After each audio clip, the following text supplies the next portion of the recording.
Yeah, I was sharing with you earlier, Chuck Schumer having a meltdown about Donald Trump lifting tariffs on all countries but one. It sent the stock market soaring. People did not recover all of their losses, but they came back a long way. It'll take a bit of time.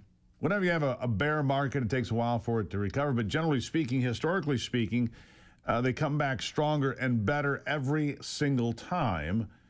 And look, China's in a corner now. The yuan at a 20-year low. It's been devalued. Their currency is in trouble. China is in trouble. They've got debts to pay. Danielle Alavarez is an RNC senior advisor. She joins me now. Danielle, nice to have you here. It's so great to be with you. Good morning. Well, good morning. Now, the worst people you know are mad about tariffs. That's what the headline is here. Chuck Schumer, Adam Schiff, some guy from Texas who started screaming at the guy in the committee meeting yesterday. I don't know the congressman from Texas was like, what? WTF, WTF. I'm like, geez, this guy needs his heart and blood pressure medication. What is going on with these folks? Look, Donald Trump has created deals with South Korea, Taiwan, Japan, $7 trillion in investment. He's gotten the stock market re-jump-started again, and he's got 75 countries or more coming to the table to get rid of tariffs globally. What's wrong with any of this?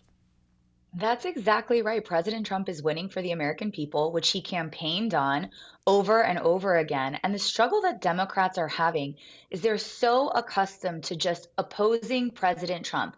It doesn't matter if it's a 80-20 issue. It doesn't matter if it's a very popular issue that pulls well with the American people. They don't know how to counter other than to just oppose. You would hope that Democrats would want success for our country, would want success for our families, for our workers, but all they can do is shout and oppose. What President Trump has done and continues to do is incredible because he is looking at the long-term prosperity of our country. And we know that a lot of those middle-class families and middle-class workers and blue-collar workers have joined the MAGA movement, have joined the Republican Party because President Trump isn't willing to kick the can down the road anymore and just slap a Band-Aid on it. He said it in the Oval Office when he was doing his press spray with Bibi Netanyahu.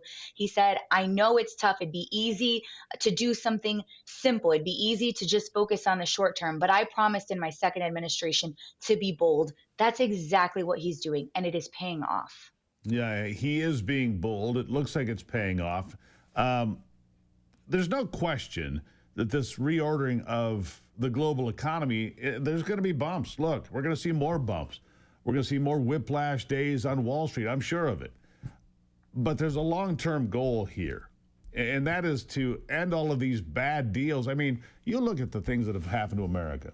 You don't see cars driving in Tokyo made in Detroit or anywhere else in America, or in Berlin, or in London. There's a reason for that. There are massive impediments to that. And that's just an easy example, Danielle. We're just trying to get to a point where whether it's American cars or textiles or steel or whatever it is, we want an even playing field. That's not so much to ask, is it?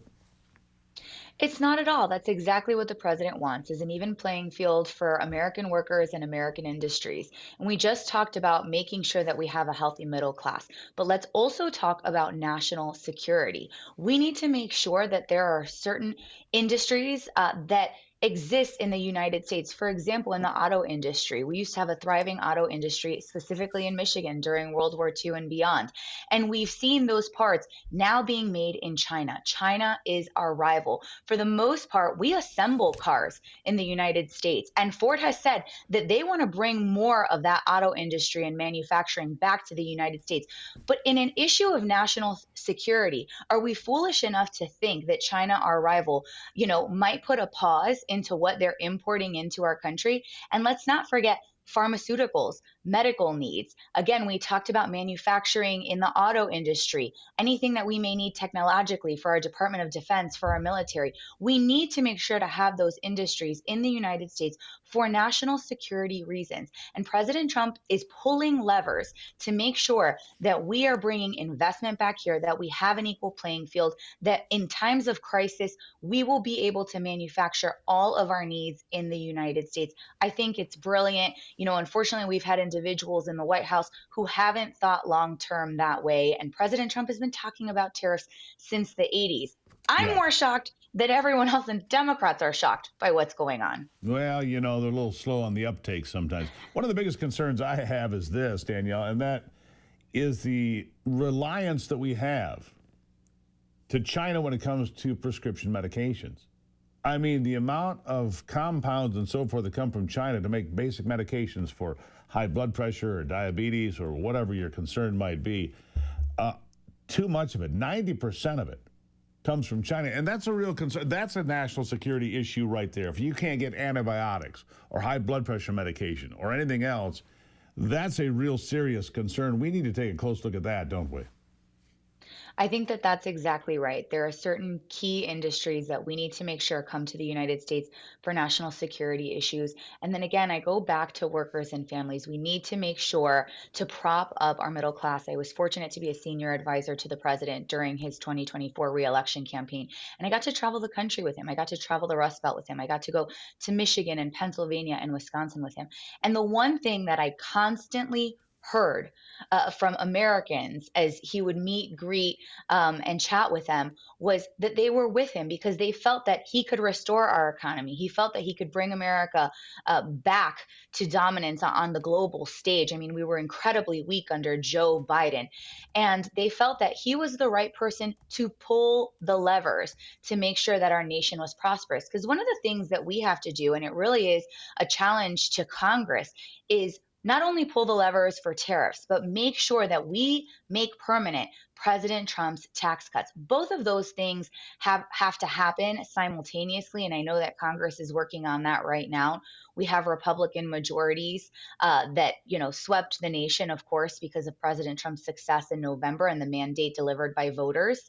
But we have to do those things simultaneously to make sure that we create long-term health and not just short-term health for our country. Absolutely true. What do you think is next on the president's to-do list? I mean, you've got these Democrats literally who are losing their minds, which is fine. He's moving forward for the American people, which we appreciate.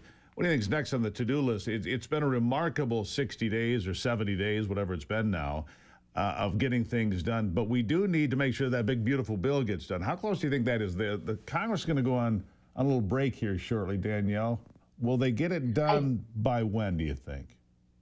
I think that's exactly the next thing on the to-do list. Obviously, the president's going to continue to bringing peace on the world stage. He's already secured our border and had win after win.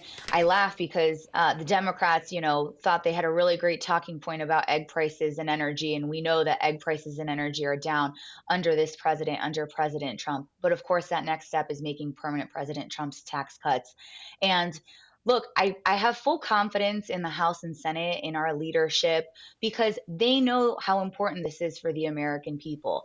Sure. Americans will have more money in their pockets, more money to spend once we make these tax cuts permanent. And I know it's a priority of the White House. It is a priority, looking out for the middle class, the working men and women of this country. What a change has happened in this country, politically speaking, over the last, since Donald Trump came down the escalator in 2015. Danielle Alavarez, greatly appreciate you being here. We'll talk again soon. Thank you for having me. Thank you so much. There you have it. Still to come, Jeff Babrant will be here. The Vice President of Federal Government Relations at the National Federation of Independent Business. What's it all mean for these small companies? We'll have that up next.